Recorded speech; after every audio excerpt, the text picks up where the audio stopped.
Hey everyone, तो आप लोगों का स्वागत है मेरे एक नए न्यू ब्लॉग में। और इसी के साथ ही जो है आप लोगों को एक नई प्लेस, नए डेस्टिनेशन के बारे में भी बताऊंगी। और ये है हम नया डेस्टिनेशन है बनारस का, बहुत ही फेमस, बहुत ही प्रसिद्ध दुर्गा जी का मंदिर, जहाँ की मान्यता है, जहाँ का स्टोरी है कि जो माता रानी थी वो कुष्मांडा रूप में यहाँ पे विराजित हैं। और इन्होंने ही जो शुंभ निशुंभ है उनका मर्दन किया था और उसके बाद विश्राम करने के लिए यहीं पे ठहरी थी।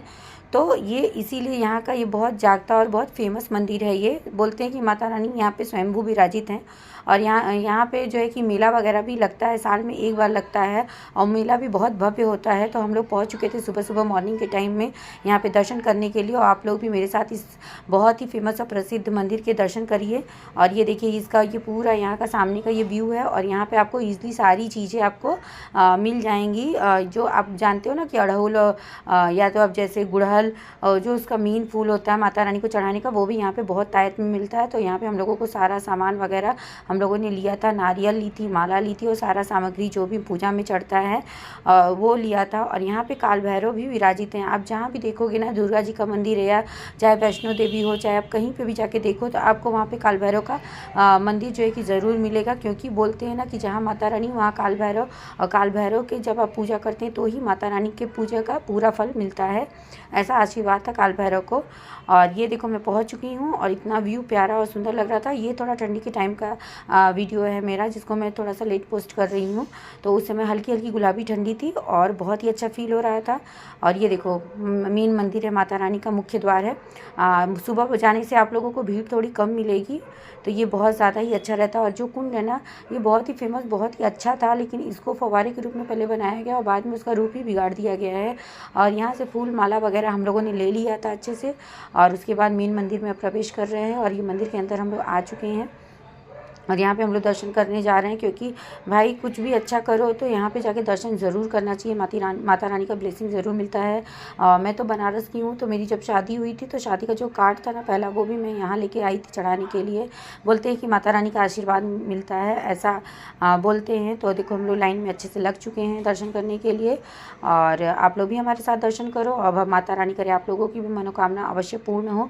तो ये अंदर का पूरा नज़ारा है। और ये देखो, मेन मंदिर जो है, मुख्य मंदिर है, वो माता रानी का है। दूर से ही आप लोगों को दिखा सकती हूँ, क्योंकि यहाँ पे भी मोबाइल वगैरह उतना अलाउड नहीं था, पर थोड़ा भीड़ गर्दी कम थी, इसलिए मैं थोड़ा सा अंदर का मैंने बना लिया था। तो ये देखो, माता रानी विराजित है, सुशोभित है। और इनकी मतलब आंख देखते ही बन रही थी, ऐसा लग रहा था कि माता रानी प्रत्यक्ष होकर हमको देख रही हैं और आशीर्वाद अपने दे रही हैं। और ये जो है कि आपका काशी खंड के, जो काशी है ना, वो जितने खंडों में बात की गई है, तो उसमें एक खंड ये भी आता है। तो काशी का जो मेन क्षेत्र है उसमें ये आता है। और ये देखो, माता रानी का यहाँ से भी दर्शन आप कर सकते हो। उसके बाद हम लोगों ने काल भैरव जी के दर्शन किए, पूजा अर्चना की और दिया जलाया, यहाँ पे पूजा किया, इनसे भी ब्लेसिंग और आशीर्वाद लिया। तो बोलते हैं ना कि आप यहाँ पे आके ज़रूर इनका दर्शन करो, ताकि आपकी मनोकामना अवश्य पूरी हो। उसके बाद हम लोगों ने थोड़ी बहुत पिक्स वगैरह भी क्लिक कराई, क्योंकि कहीं भी जाओ पिक्स तो क्लिक करनी बनती है यार। और उसके बाद थोड़ी सी पूजा अर्चना की। और ये भी हमारे साथ आप देख सकते हो, हम लोगों को भी माता रानी के आशीर्वाद बहुत अच्छे से मिल चुके थे। और यहाँ आके सिंदूर बिंदी चढ़ाने की मान्यता ही अलग होती है। तो जो सुहागिन स्त्रियाँ होती हैं वो आके ज़रूर यहाँ पे सिंदूर बिंदी चढ़ा के और इसको लेके अपने पास रखना चाहिए, चढ़ाना चाहिए। और ये देखो, मंदिर का अंदर से नज़ारा बहुत ही प्यारी लग रही थी। और अंदर आपको काली माता, महालक्ष्मी माता, ये भी आप लोगों को मिलेंगी, जिनके आप दर्शन कर सकते हो। और यहाँ पे हवन यज्ञ होते हैं, हवन मेन तो यहाँ पे हवन के लिए प्रसिद्ध है। और यहाँ यंत्र रूप में माता विराजित है, तो आपको जो भी मनोकामना रहती है ना, यहाँ पे ज़रूर हुई पूरी होती है। और यहीं से थोड़ी दूर पे जो है कि संकट मोचन मंदिर है, हनुमान जी का बहुत ही फेमस मंदिर, और वो समझ लो आप विश्व प्रसिद्ध मंदिर है। तो हम लोग वहाँ से ऑन द वे ही हैं, वहाँ से ज़्यादा टाइम नहीं लगता, आपको ई रिक्शा वगैरह आपको ईजिली मिल जाएंगे और फेयर चार्जेस भी ज़्यादा नहीं है। तो हम लोगों को भी मिल चुकी थी रिक्शा। और ये देखो, बीच में आपको तुलसी मानस मंदिर पड़ता है ना, जहाँ पे तुलसी जी ने रामायण की रचना की हुई थी, आप वहाँ पे भी जाके दर्शन कर सकते हो। तो इसी यूँ ही आप बनारस को मंदिरों, घाटों और गलियों का शहर नहीं कहा जाता, क्योंकि यहाँ पे बहुत ज़्यादा ही मंदिर है और सबका एक अलग ही महत्व है और अलग ही तरह से प्रसिद्ध है। तो ये हम लोग अब जाने वाले हैं संकट मोचन मंदिर की तरफ, और अब मंदिर की तरफ हम लोग पहुँचने वाले हैं। और ये देखो, पहुँच चुके हैं। वहाँ ये तो बहुत ही क्राउडेड रहता है, और मंगलवार के दिन और शनिवार के दिन यहाँ पे बहुत ही भीड़ रहती है। तो ये देखो मंदिर के मुख्य द्वार पे हम लोग पहुँच चुके हैं यहाँ पे, और यहाँ से दर्शन करना, यहाँ अंदर मोबाइल वगैरह बिल्कुल भी अलाउड नहीं होता है। तो हम लोग यहाँ से आपको बाहर से ही दर्शन करा देते हैं।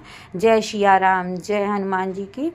और ये बहुत ही मतलब आप जब अंदर जाओगे ना दर्शन करने, तो आपको अलग ही यहाँ पे आपको माला, तुलसी की माला, सब कुछ आपको अंदर ही मिल जाएगा। लड्डू, और यहाँ का लड्डू ना इतना टेस्टी और यमी होता है, मतलब आप यहाँ जब जाओ ना तो यहाँ का लड्डू ज़रूर खरीदो, एकदम प्योर घी में बनता है और बहुत ही टेस्टी।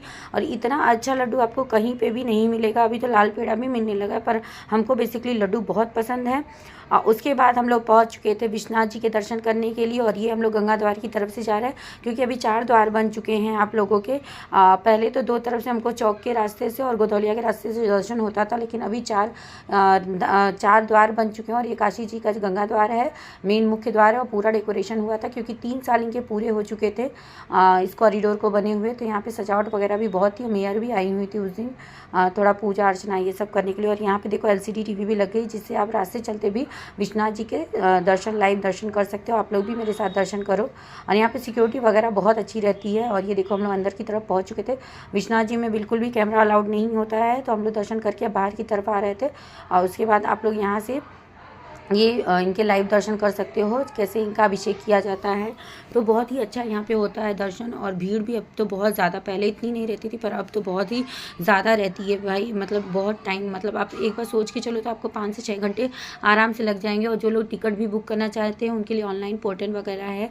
और उसके बाद हम लोगों ने थोड़ी अपनी पिक्स वगैरह भी क्लिक कराई थी यहाँ पर।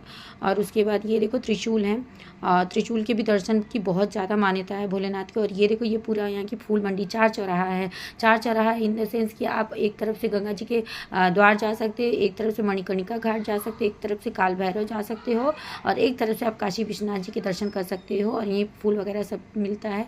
तो हम लोगों ने वहाँ से थोड़ी सामग्री लेके यहाँ हम लोग आदि विश्वेश्वर मंदिर की तरफ गए। और यहाँ पे हम लोग थोड़ा सा बैठे, यहाँ अंदर थोड़ा बैठ के पूजा आरती, क्योंकि यहाँ पे थोड़ा अलाउड था आपको दर्शन करना। और यहीं पे आपको श्रृंगार गौरी काल भैरव के भी दर्शन हो जाएंगे। तो पहले हम लोगों ने आदि विश्वेश्वर की आरती पूजा अर्चना सब कुछ की। और ये देखो भोलेनाथ, इनका श्रृंगार हो रहा था, श्रृंगार करके इनकी आरती हो रही थी। तो ये देखो हम लोगों ने भी बहुत अच्छे से, और मेरी मम्मी तो बहुत ज़्यादा मानती हैं विश्वनाथ जी को, तो देखो वो भी अपनी पूजा अर्चना और जल चढ़ा रही हैं। उसके बाद थोड़ी बहुत पिक्स मम्मी की भी खींची मैंने, क्योंकि ऐसा मेमोरेबल मोमेंट बार बार नहीं मिलता है। उसके बाद हम लोगों ने गौरी गणेश के भी दर्शन किए, पूजा अर्चना की। यहीं पर आपको बड़े गणेश जी भी मिल जाएंगे। तो आप ऐसा मत जाओ कि आपको काशी जब भी जाओ ना तो थोड़ा टाइम लेके जाओ, और धीरे धीरे वहाँ पे घूमोगे ना तो बहुत सारी जगह हैं एक्सप्लोर करने के लिए। और ये है हमारी महागौरी, श्री गौरी बोलते हैं इनको। और ये यहीं आपके क्षेत्र में यहीं पे रहती हैं, श्रृंगार गौरी जिनको बोलते हैं। और बोलते हैं कि मंथन के बाद जो है कि यहीं पे विराजित हुई थी, और इनका दर्शन यहीं से कर सकते हैं। आप देखो हम लोगों ने भी दर्शन की, धूप वगैरह सब कुछ जलाया, यहाँ पे पूजा अर्चना की। तो यहाँ पे आपको अच्छा खासा स्पेस मिल गया था। और रात के टाइम थोड़ी भीड़ भी वहाँ पर कम थी, तो अच्छा फील हो रहा था बहुत ज़्यादा।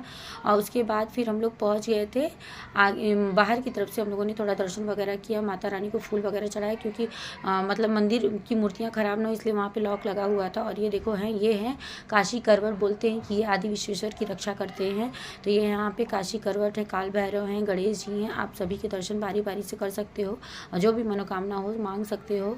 और मूर्तियाँ देख के ऐसा लग रहा था कि अभी बोल पड़ेंगी। उस ज़माने में भी इतनी अनूठी कलाकृति बहुत ही प्यारी थी। और यहाँ पे हम लोगों ने भी थोड़ी दर्शन वगैरह किया। और उसके बाद ये हम मंदिर से अब बाहर की तरफ निकलते हुए आदि विश्वेश्वर से, और उसके बाद हम लोगों को वापस वहीं विश्वनाथ जी के कॉरिडोर की तरफ से ही जाना पड़ा था, क्योंकि रास्ता वहीं से रहता है। क्योंकि भीड़ वगैरह बहुत थी तो दूसरी तरफ से रास्ता बंद कर दिया गया था। तो हम लोगों ने यहाँ पे भी वापस गए। और उसके बाद थोड़ा बहुत हम लोगों ने फ़ोटो वीडियो वगैरह लिया था वहाँ पे।